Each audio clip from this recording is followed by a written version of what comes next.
edema celular. O sea, hemos mencionado como la tumefacción celular, por el ingreso de agua al interior del citoplasma. Luego tenemos la presencia de tubelas citoplasmáticas, que son vacuolas que se van formando en el citoplasma, eosinofilia citoplasmática, o sea, ese citoplasma se observa el color, si bien es rosado, por la piel del piel, pero con una intensidad mayor a la normal, y cambio graso. Se altera el conteo, se altera el metabolismo por el daño, pues hay acumulación de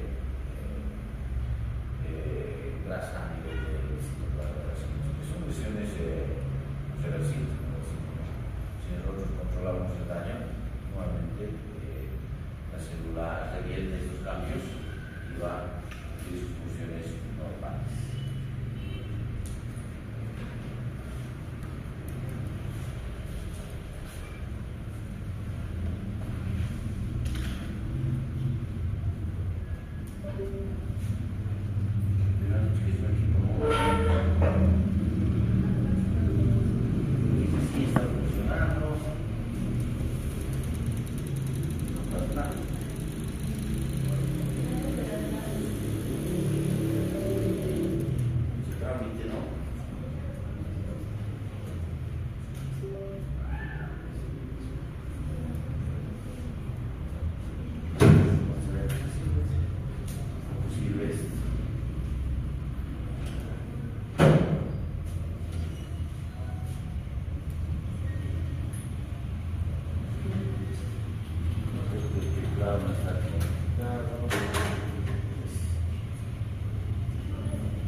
Bueno, hablando ahora de las lesiones irreversibles, la necrosis y la apoptosis. Cada una tiene sus características y sus particularidades. Por ejemplo, la necrosis es simple patológica. Es simple patológica. ¿Ya? Mientras que la apoptosis puede cumplir funciones importantes, funciones esenciales en nuestro organismo. Por eso se dice que mitosis y apoptosis controlan la población celular de nuestro cuerpo, porque a través de la mitosis se llega a formar nuevas células, pero a través de la apoptosis mueren aquellas células que han cumplido su ciclo del organismo. Si no hubiera apoptosis, solamente la mitosis, control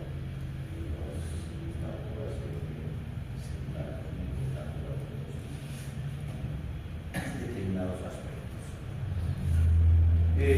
Necrosis y apoptosis son las dos principales pero van a diferir en causas, o sea, qué es la que las ocasiona, mecanismos, los cambios morfológicos que se pueden producir y aquellas consecuencias funcionales. ¿Qué es la necrosis? La necrosis, como hemos mencionado, es el resultado de un daño celular severo. Aquel daño celular que ha sobrepasado los mecanismos de compensación celular, ¿cierto? Y lamentablemente el daño ha sido tan que produce la muerte de la célula. Otra característica, y a su vez una diferencia de estas dos con la apoptosis. En la necrosis, los contenidos de la célula,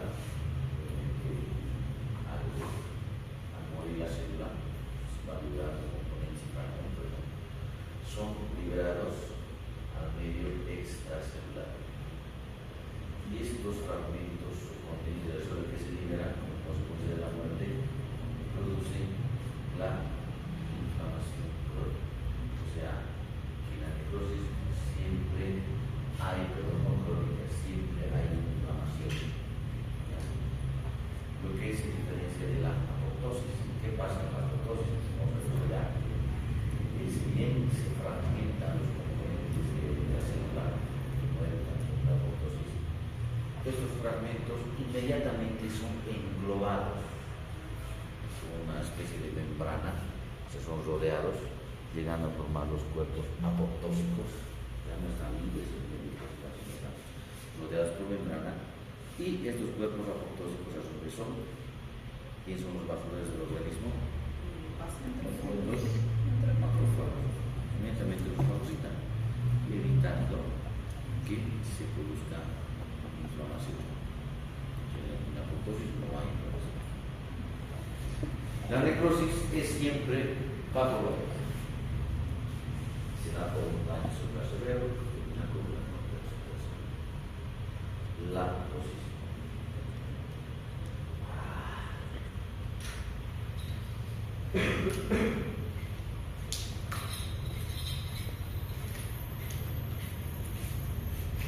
Esto era de lo otro, ahora está libre, ¿no?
¿Cuáles son las características de la necrosis?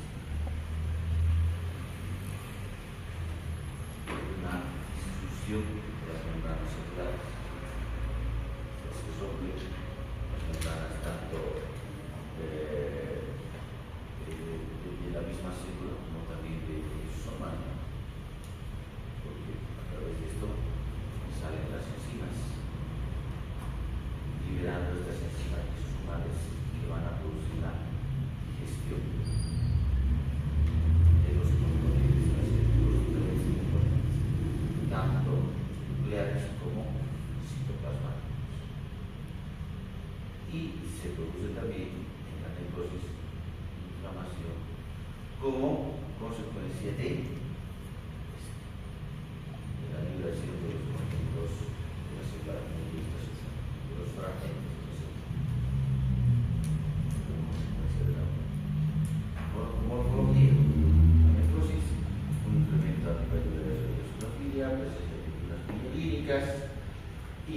formación, ya hemos dicho, y ahí están los cambios nucleares. Bueno, va al microscopio y observa el microscopio y el núcleo. ¿Cuáles son los cambios que te orientan a que ya estamos frente a una célula muerta? Justamente son esos tres: cariólisis, pignosis y la cariocéresis.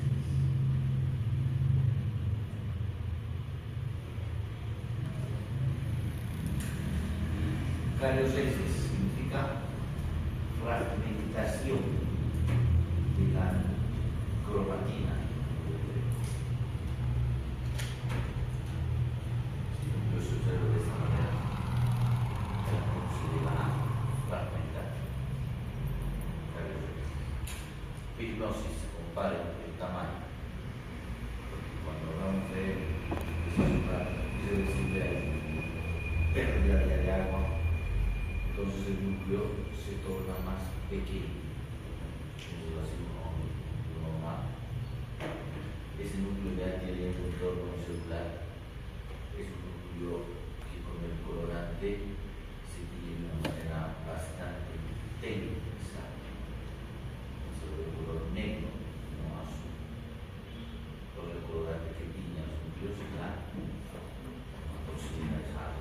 Entonces el color pequeño de contorno irregular y un tono intenso, lo negro y el amarillo.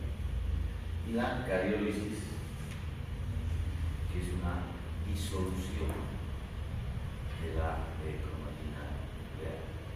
En el lugar donde está el núcleo simplemente se ve como un esbozo, o sea, como una sombra. Eso parte práctica de las maneras que vamos a abordar de las eliminaciones.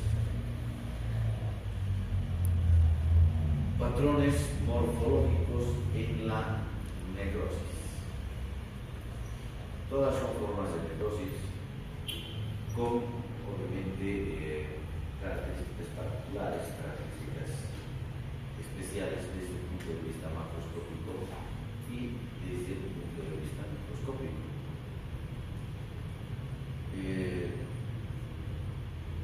Todas estas, las dos que están en este.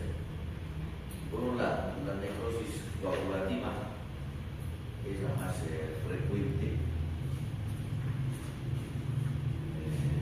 como se menciona con más frecuencia, y esta que es la necrosis fibrinoide, y no tiene rasgos morfológicos macroscópicos característicos. La observación del ojo humano tiene una particularidad. Se la reconoce esta necrosis fibrinoide netamente microscópica. Las demás tienen rasgos morfológicos macroscópicos y microscópicos.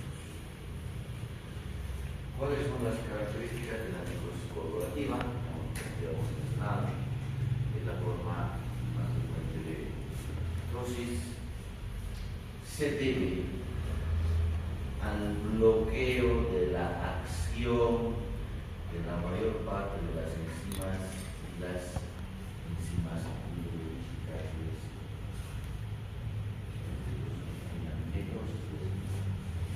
Y por ende, hay un cese brusco en las funciones de la célula, el tejido no se disuelve y por eso es que conserva su aspecto general. O sea, es un tejido muerto, es una zona de necrosis, pero que conserva todavía su forma. Esa es la característica. Y esto es justamente por un bloqueo de esas enzimas, un cese brusco, rápido de las funciones de la célula. Hablamos de esta palabra autólisis. Autólisis justamente es cuando el tejido ya se va desintegrando como consecuencia justamente del proceso.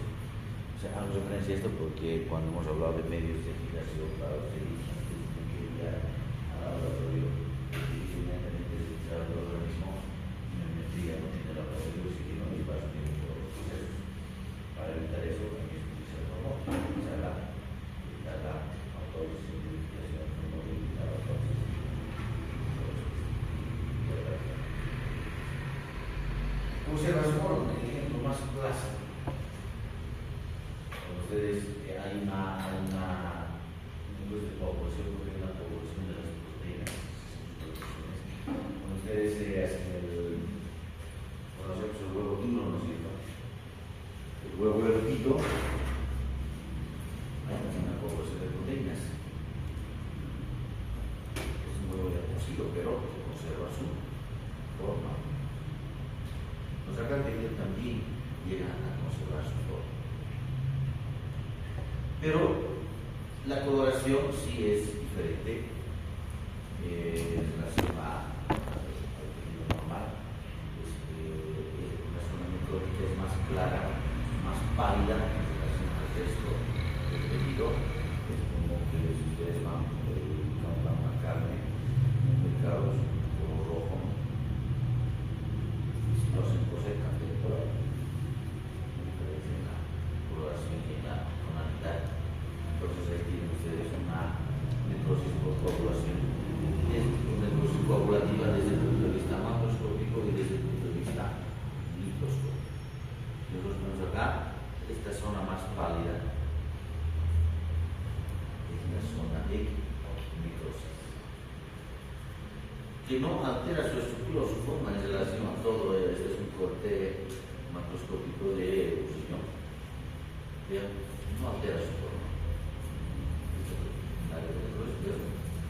Sí cambia la coloración en esta zona. ¿Por qué? Porque este tipo de necrosis generalmente se da por una obstrucción en el flujo sanguíneo. De manera sangre a la zona, pues, se torna más pálido. O sea, un vaso puede ser un tronco. Microscópicamente, de acá a acá,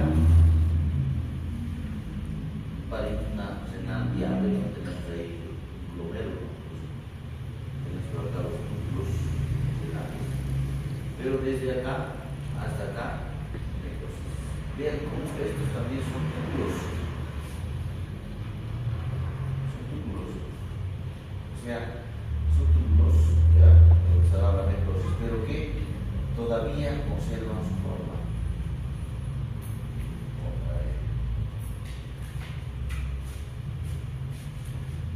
Todavía vean acá son túbulos también. Y estos también conservan su forma, pero ya son células muertas. Porque acá incluso ya no tienen ningún núcleo. Acá sí hay núcleos. Claro. Por fuera de esto son elementos inflamatorios, que también se tienen con el corazón, pero en sí los túbulos ya son técnicamente sin la presencia de producción, son su tejido no viable. Entonces, por eso, de manera general, en la necrosis coagulativa, el tejido se conserva su forma. Generalmente, cuando se habla de necrosis coagulativa, se menciona estos tres órganos que son los más afectados por este tipo de necrosis. Cuando nos llama infarto del miocardio, cuando se obstruye una de las arterias coronarias, un trombo, no llega sangre a la zona y se hay necrosis.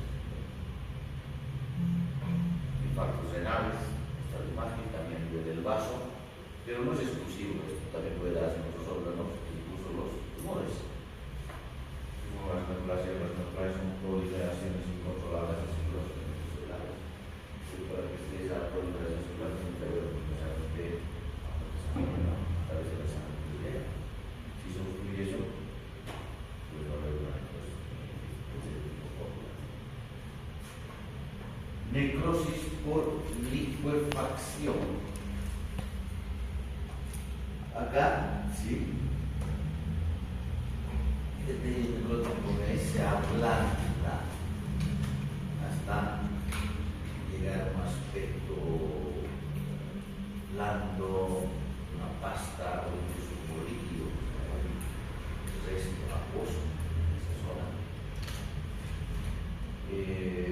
donde se observa como este tipo de necrosis por licuefacción, infarto cerebral y los abscesos. El absceso es la pus y el material turbulento, justamente ese tejido necrótico que se ha ablandado hasta tener esa especie de un resto acuoso, parece líquido. Debido a que se da entonces por licuefacción a nivel del infarto cerebral, a la acción de estas enzimas clorhídricas por las células nuevas. En la teoría de cosas, pues hay un bloqueo. En el caso de estas enzimas actúan sobre ese tejido muerto, sobre esas células muertas y lo transforman en pasta. En la enzima humana, perdón, en el infarto cerebral, el tipo de necrosis con ese reblandecimiento de todas las zonas como una encefalomalacia. En el absceso, también el reblandecimiento de este tejido muerto, tejido necrótico, es por la acción de enzimas, pero no por la acción de las enzimas liberadas por las células muertas, sino por la acción de las enzimas que llegan, o sea, acción de las enzimas de los elementos inflamatorios que van a llegar al proceso o a la zona. Cuando hablamos de expresión, de la inflamación, todo esto, ¿qué tipo de inflamación será el absceso? Y la letra de exceso.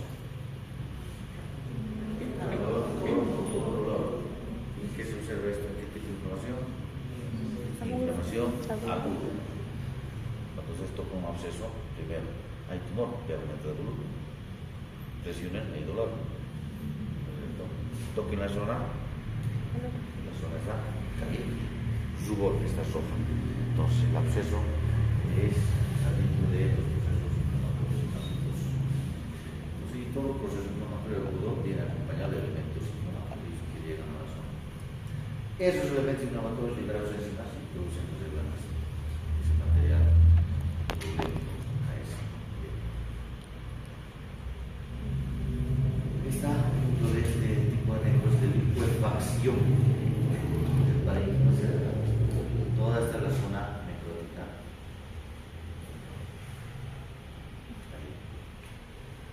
Y bueno, acá en estos extremos el parénquima cerebral de la piel. Incluso en el encéfalo, la zona de necrosis se convierte en un resto acuoso, es como una acumulación de líquido, un pseudoquiste. No es quiste, porque lo mencionamos probablemente en mayor de la familia. Hay quiste, un pseudoquiste que está un cortistológico de ese mismo parénquima cerebral con necrosis, y entonces toda esta zona, vean, una zona ya de material amorfo, no hay elementos celulares ya, pues con la zona de la necrosis, necrosis gaseosa.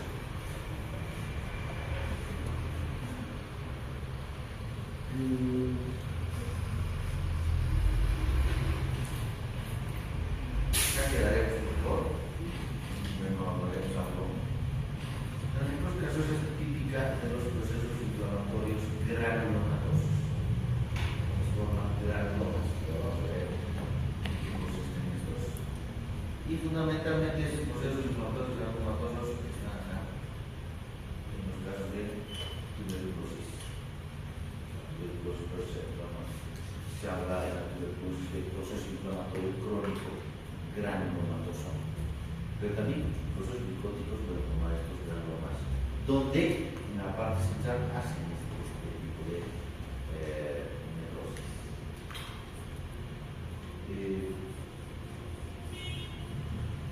microscopía.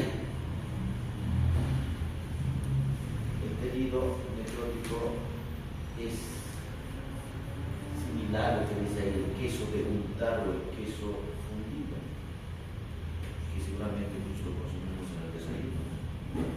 Con el tecito, tomamos el pan, este queso. Y de ahí viene su nombre también, necrosis gaseosa, de casi queso, ¿no? Por la forma no mantenido necrótico similar a este tipo de queso.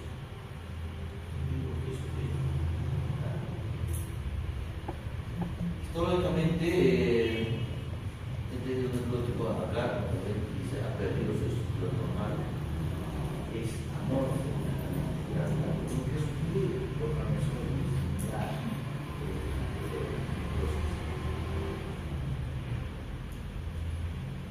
Ahí está, una imagen de un pulmón que se explicó, pues es una necrótica, un color blanquecino, otro es blanquecino. Usted sabe que de este caso es un paciente con tuberculosis, que es el órgano más afectado por la tuberculosis, es precisamente el pulmón.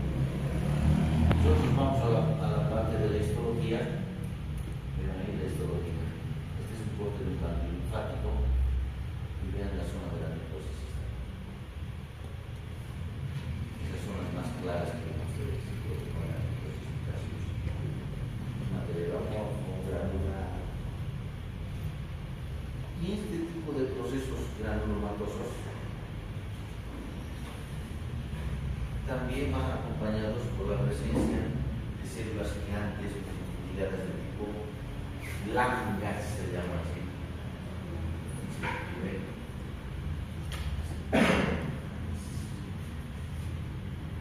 Y hay otros tipos de células gigantes controladas, que son las de tipo cuerpo extraño.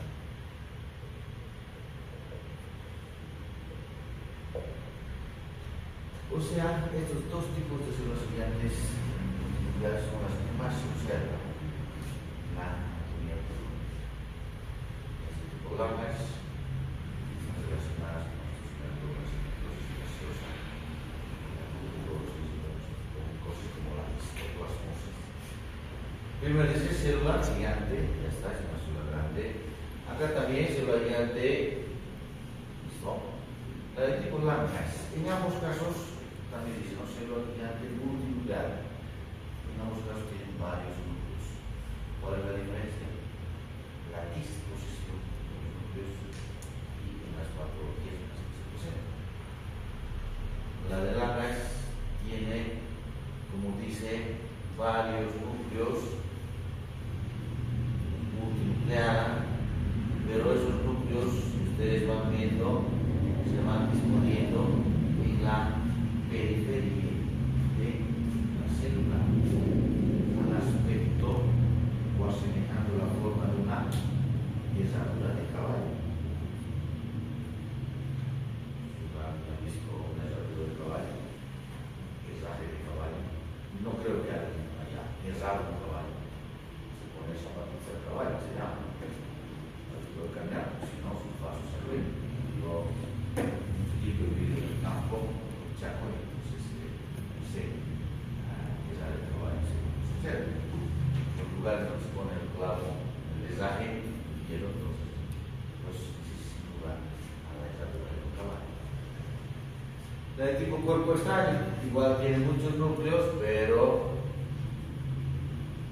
esos núcleos están de manera desordenada por todos. ¿Qué patologías se presentan? Estas por langas, fundamentalmente